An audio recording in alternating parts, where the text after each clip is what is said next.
لكاتي مصيبة بيني من رب العالمين شون بدم ما نويت لكاتي ناراحتيا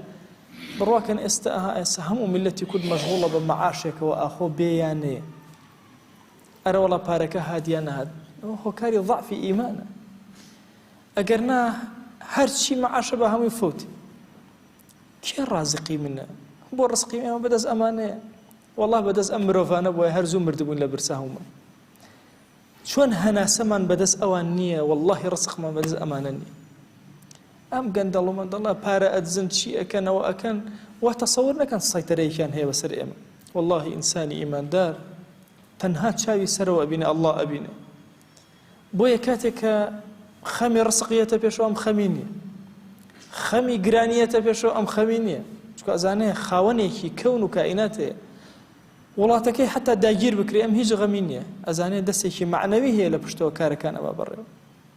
كاتي تتارو مغول هاتن بغدان داجير كرد هندي لأولياء قورة زور هوليان دهاني خلق بدنو جهاد كانوا جهاد يان نكرد كداجير كرا حفظي قرآن ملاي زور عالمي زور قورة هميان وجهاء وتيان با وجهاء كوبنوا إما وعدتان أديني ككلوبالي خوما نبين وشاركتها وبجيالين هم وجهاء كوكده هم ينكشتن هندق لو أوليانا كدعانا كده يعني خواهي يعني أم أزانين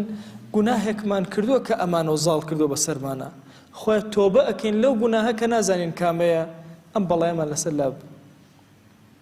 برواكن أم قندلو بيسانك حكمي أم ولاتا أكن هو كاركي قناهي أمي والله أقر إياها فرماشتك فرمي كما تكونوا يولى عليكم إيوة شون بن خوا كسي أواءك تقوري إيوة بخوا أقر إيما الرازقو بين أهلي مزقود أهلي خواناسي دين دار بين بهيز بين لخواناسي وطاعت مانا بخوا أمانا قد ناتوان حكمي إيما بكن إيما خلالك مان هي بوي أمانا حكم مان أكن خلالك مان هي بوي رزق مان كم أبيتو بركة لسر زوية خليك نامن أبي أما التوبكين بقرين وصادق بين لقل خويا رازقو بين أما أونا قينا مسلمان دز بقري بكلا يخوي بايني بهاش كسات حكمك نا والله مسلمان دجي همو ظالمك بيامي بيغمبران عليهم الصلاة والسلام همو يدجي همو قندل وظالمك واستاونتو بلام دست حكمتك وبشتكي أبينين خلال اللي إيما هي بوه توشي أم حالة أنا أبين بوي هريك لإيما